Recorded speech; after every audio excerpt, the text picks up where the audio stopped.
Hi, I'm Rebecca Mojica with Linkt Craft Kits by Nito. Today I'll be showing you how to make the Athena necklace.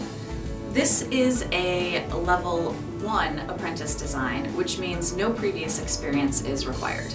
Your Linkt Craft Kit includes enough materials to make 7 necklaces in a variety of colors, so you can mix and match to make color combinations that you like best. You can also make a shorter or more simple necklace if you like that style better. The rings are aluminum, so even though this is a stunning statement necklace, it's so lightweight you'll hardly know it's there. Well, except for the fact that everyone's going to be complimenting you on how awesome your necklace is. So let's get started. If this is your first time making this design, I suggest you use similar colors to what I do so it's easier to follow along. And if you substitute a color, for example, let's say you want to use a pink ring here, you can put your rings here in the materials grid so that you know which ring you're swapping out. The grid is true to size, so if you have a pile of rings and you aren't sure what size they are, you can match it up to the grid and figure out what you have.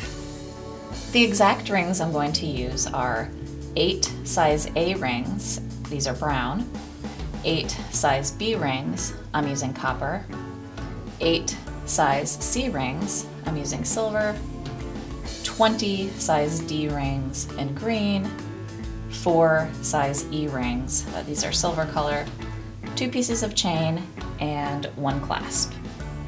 If you'd like, take a minute to count out the rings you need.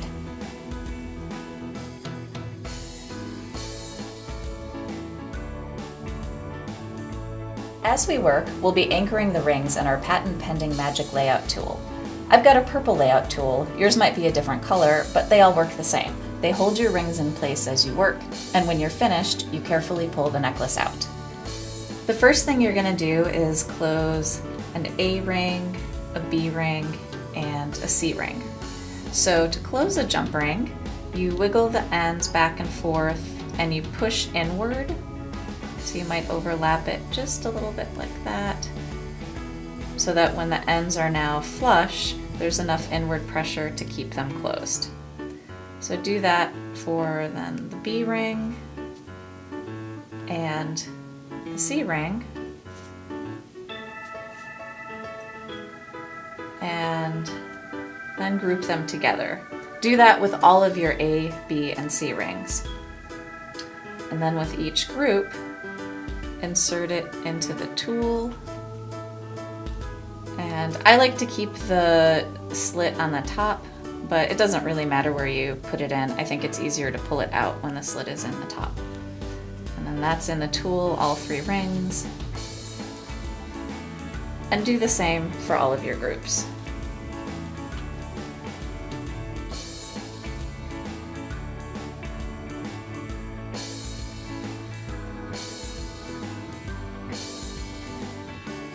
You'll have 1 group left over at this point, just set it aside for now. Now you're going to open 2 D rings, and to open, it's like a door on a hinge, so you open it that way. You do not open it this way, so it will be a lot harder to get closed into a perfect circle again. So just open it this way. I'm right-handed, so I open the right side toward me. If you're left-handed, you probably want to try opening the left side towards you.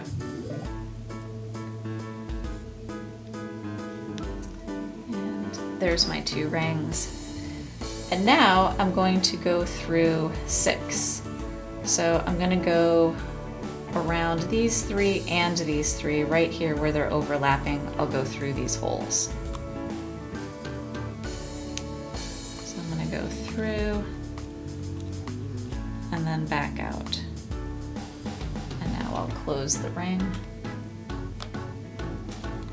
and repeat it just like that with the second ring.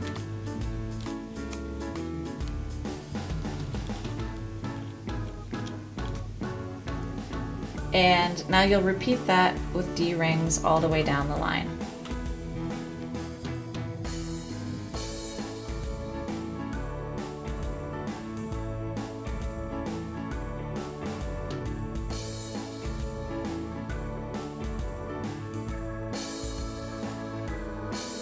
If some of your closures aren't quite perfect, don't worry about it. You'll have a chance to adjust everything once we pull it out of the tool.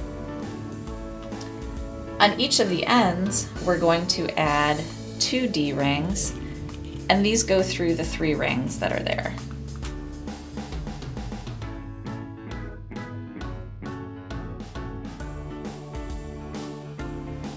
Now we're going to cap off the ends by adding an E-ring and also the chain. So open the E-ring, add the chain, and now we're going to go through the 2 D-rings on one end and close the ring.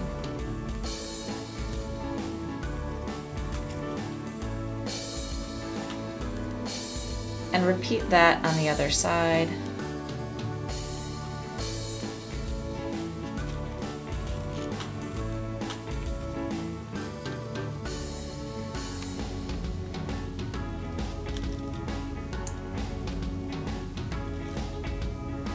And now we're also going to cap off the ends, here are the chains, by adding an E-ring. Actually slide the clasp on here before closing. And on the other side, add just an E-ring. Now we are going to remove this from the tool. So start section by section and slowly and carefully wiggle up the rings. And if you do it gently enough, the rings won't pull apart. Everything should stay nice and tight. But if you do have a ring that comes open, it's easy enough to go ahead and just adjust it so that it's closed. So here's what your piece looks like now, and you can stop here if you want. So this will be a simple necklace, just a straight group of rings going across. To continue on to make the Athena necklace, lay the piece flat and find the center unit, slide it down just a little bit, and then bring these 2 ones together, and now you're going to connect them.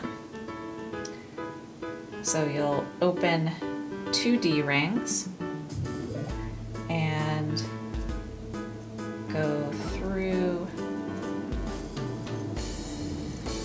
and close, so it looks like that, and then add a second one there as well.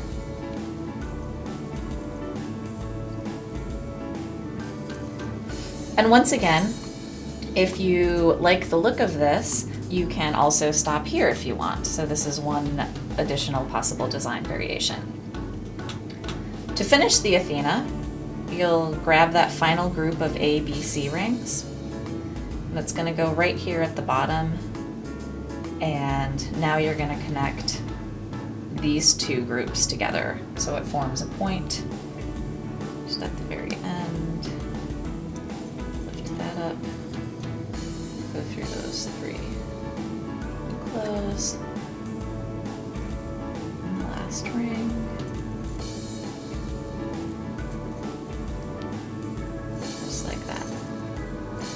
And so now you can go through and check all your rings, make sure the closures are tight, adjust anything that needs it. And if your chain is too long, note that you can take the clasp and clasp onto an earlier point in the chain. So now it fits smaller. And if it's too short, then you can go ahead and just add extra rings to the end, so that will make it long enough. Here's the finished piece. It's extremely lightweight and elegant, and when you tell people you made it, they are going to be absolutely wowed.